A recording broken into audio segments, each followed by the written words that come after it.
Hello friends, இந்த video என்னன்னு பார்த்தீங்கன்னா, நம்ம முழுக்க வருமானம் சம்பாதிக்கக்கூடிய ஒரு வீடியோன்னு சொல்லலாம். என்ன வீடியோன்னு பார்க்குறீங்களா? இந்த வீடியோ தாங்க. அதாவது ஆடு பில்லு சாப்பிட்ற வீடியோ தாங்க. ஏன்னா இந்த திடீர்னு விவசாயத்தை போடாத இந்த மாதிரி ஆடு வீடியோ போடுறோம் அப்படின்னு பார்க்குறீங்களா? ஆமாங்க. என்னதான் படித்து முடிச்சுட்டு வீட்டில் இருந்த ஹவுஸ் ஒய்ஃபாக இருந்தாலுமே நமக்கான வருமானம் கண்டிப்பாக தேவைங்க. நம்ம உழைச்சா மட்டும்தான் நம்மக்கிட்ட வருமானம் இருக்கும். மற்றபடி அடுத்தவங்க கையை எதிர்பார்க்குற மாதிரி சூழ்நிலை நிறையவே இருக்குது. இருந்தாலுமே இப்போ நம்ம வீட்டில் எந்த வேலைக்குமே நம்ம அலோவ் பண்ணலாம். நம்ம தோட்டத்தில் நம்ம இந்த மாதிரி ஆடுகளெல்லாம் வாங்கி வளர்க்கலாம்.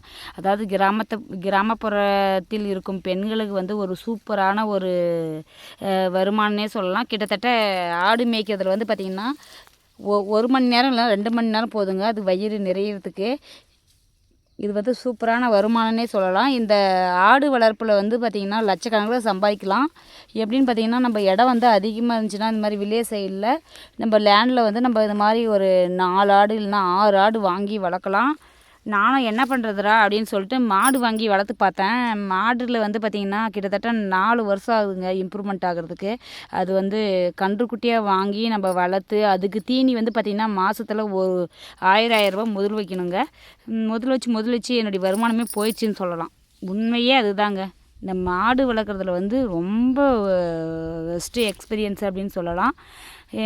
இப்போ ஆடு வளர்க்குறதுல நம்மளுக்கு ஒரு பைசா கூட செலவு இல்லாமல் நம்ம வருமானத்தை பார்க்கலாங்க. கிட்டத்தட்ட 6 மாதத்துக்குள்ளே சீக்கிரமாக வரக்கூடிய வருமானம் எதுன்னு பார்த்திங்கன்னா இந்த ஆடு வளர்ப்பு தான் சொல்லலாம். ஆடு வளர்ப்புலேயே நிறைய பேர் லட்சக்கணக்கில் சம்பாதிக்கிறாங்க. கிட்டத்தட்ட நான் 2 ஆடு ஃபஸ்ட்டு வாங்கி பார்த்தேன். அதில் சூப்பரான வருமானம் நம்மளுக்கு கிடச்சிச்சின்னே சொல்லலாம். எப்படின்னு பார்த்திங்கன்னா, இதுக்கு தீவனம் போட தேவையில்லைங்க. அதாவது பூசா புண்ணாக்கு இந்த மாதிரி வாங்கி போட தேவையில்லை. நம்ம காட்டுகளில் நம்ம வீட்டு ஓரம் இருக்கிற தலைகளிலே சாப்பிட்டு வளர்ந்துருங்க. அந்த அளவுக்கு நமக்கு வருமானத்தை தரக்கூடிய ஆடுவே பெஸ்ட்டுன்னு நான் சொல்லுவேன். சரிங்களா? ஒரு கன்றுக்குட்டியே ஒரு மாடோ வளர்க்கும்போது பார்த்திங்கன்னா அது கன்றுக்குட்டி ஈன்றதுக்கு 10 மாதம் ஆகுங்க. அதுக்கப்புறம் தான் பாலே தருது. அந்த 10 மாதம் வருமானமே நம்மளது போயிடுச்சு அப்படின்னு நினச்சிக்கோங்க. ப்ளஸ் அதே பால் மாட்டில் வருமானம் வருதுன்னு பார்த்திங்கன்னா ஒரு 10 மாடு ஒரு 5 மாடாவது இருக்கணுங்க.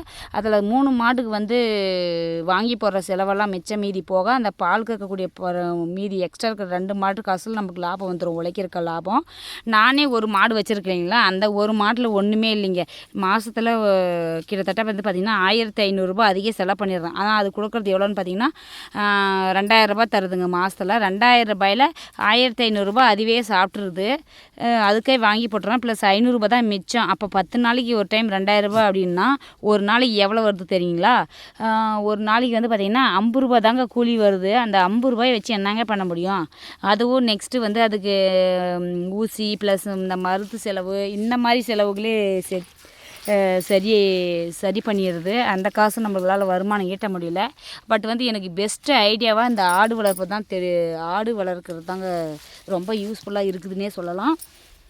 இப்போ இந்த வீடியோ எதுக்குன்னா, கிட்டத்தட்ட உண்மையாகவே வருமானம் இல்லைனா என்னவே பண்ண முடியாதுங்க. பெண்களுக்காக இருக்கட்டும் ஆண்களுக்காக இருக்கட்டும்.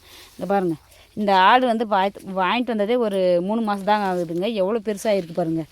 கிட்டத்தட்ட 3000 ரூபா கொடுத்து வாங்கிட்டு வந்தேன். இப்போ இது 8000 ரூபா சேல்ஸ் பண்ணலாம் அந்த பொங்கலுக்கு. இல்லைனா 9000 வருங்க. கொஞ்சம் வளரல. பட் ஆனால் இன்னும் கொஞ்சம் வளர்ந்துருந்துச்சுனாவே அதே 15,000 20,000த்துக்கு வாங்கிக்குவாங்க. சூப்பரான வருமானங்க. கிட்டத்தட்ட ஒரு 3 மாதம் கூட ஆயினுக்கு. அது எனக்கு தெரிஞ்சு 2.5 மாதம் தான் ஆகிருக்கும். சரிங்களா? நான் உங்களை ஆடு வளங்கன்னு சொல்லலை. உங்களுக்கு டைம் கிடைக்கும்போது, அதாவது ஃப்ரீயாக உங்களுக்கு போர் அடிக்கும், டிவி பார்த்து போர் அடிக்கும், செல்லு பார்த்து போர் அடிக்கும். அந்த டைமில் என்னடா பண்ணுறது, லைஃபே போர் அடிக்குது அப்படின்னு ஃபீல் பண்ணும்போது நம்ம இந்த மாதிரி இடம் இருக்கிறவங்க சொல்கிறோங்க. அவங்களுக்கு இது மாதிரி ஒரு கிட்டத்தட்ட ஒரு 1/2 hour இல்லை 1 hour தாங்க.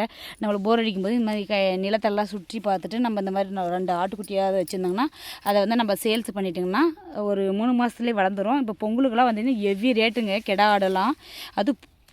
அதுலேயும் பொட்டை ஆடு வாங்கி மேய்க்கக்கூடாது. கெடா ஆடு மட்டும் தாங்க வாங்கி மேய்க்கணும். இல்லைங்க, நான் இனப்பெருக்கம் செஞ்சு நிறைய அது ஆட்டுக்குட்டிகள் வேணும் அப்படின்னு பிரபலமாக பட்டி மாதிரி தொடங்கணும்னு நினச்சிங்கன்னா நீங்கள் அதாவது பெரிய ஆடு, அதாவது பெண் ஆடுன்னு சொல்லுவாங்க இல்லை, அது அந்த ஆடு வாங்கிட்டு நீங்கள் வந்து வளர்த்திங்கன்னா அதில் வந்து குட்டின்று நமக்கு வந்து நிறைய ஆட்டுக்குட்டிகளை வந்து நம்ம வந்து பார்க்கலாம். அதன் மூலமாக நீங்கள் வந்து பண்ணையை ஏற்படுத்திக்கலாம். பட் வந்து ஆடு வளர்க்குற ஒரு பட்டி அப்படின்னு சொல்லுவோம்ல, அந்த மாதிரி நீங்கள் ரெடி பண்ணிக்கலாம். வேணாங்க நாங்கள் அப்பப்போவே ஆன் த ஸ்பாட் ஒரு 2 மாதம் 1 மாதத்துலேயே எங்களுக்கு வந்து வருமானம் வேணும் அப்படின்னு நீங்கள் நினச்சிங்கன்னா நீங்கள் என்ன பண்ணுறீங்கன்னு பார்த்தீங்கன்னா, இந்த மாதிரி கெடா ஆடு 3000 அந்த மாதிரி நல்லா கொஞ்சம் வளர்ந்த கன்றுக்குட்டி, தலை தின்ற கன்றுக்குட்டியாக பார்த்து நீங்கள் சந்தையில் வாங்கிட்டு வந்து வளர்த்துக்கோங்க. வளர்த்துட்டிங்கன்னா அதில் உங்களுக்கு நல்ல பாடி கெட்டாக வேணும், ஹை ரேட்டில் அமௌண்ட் விற்கணும் அப்படின்னு நினச்சிங்கன்னா நீங்கள் எக்ஸ்ட்ரா செலவு பண்ணி இந்த கூழ், புளியங்கொட்டை கூழுன்னு சொல்கிறாங்களா, அது கொஞ்சம் கொஞ்சமாக சேர்த்தலாம். ப்ளஸ் வந்து சோளக்கட்டை தூள் இல்லைனா ஆட்டுக்கு தீவனமே தனியாக விற்கிறாங்க. அதெல்லாம் செலவு பண்ணி நீங்கள் வளர்க்கும்போது இன்னும் 15,000 20,000 சேல்ஸ் பண்ணக்கூடிய ஒரு வகையில் நமக்கு ஒரு வாய்ப்பாக அமைந்துள்ளது இந்த ஆட்டுக்குட்டி வளர்ப்பில். இந்த மாதிரி தான் சின்ன சின்ன அமௌண்ட்டை வந்து நான் வந்து இந்த மாதிரி வளர்த்து தான் நான் வந்து அமௌண்ட்டை வந்து சேவ் பண்ணுறேன். அதையும் உங்களுக்கு நான் ஷேர் பண்ணலாம் அப்படின்றதுக்காக தான் இந்த வீடியோ போட்டிருக்கேன். ஓகே ஃப்ரெண்ட்ஸ், இந்த பதிவு வந்து உங்களுக்கு வந்து ரொம்ப யூஸ்ஃபுல்லான பதிவு அப்படின்றது நான் நம்புகிறேன். நாளை மீண்டும் சூப்பரான வீடியோவுடன் உங்களை சந்திக்கும் வரை உங்களிடமிருந்து விடைபெறுவது உங்கள் ஐஸ்வர்யா. டேக் கேர், பாய்.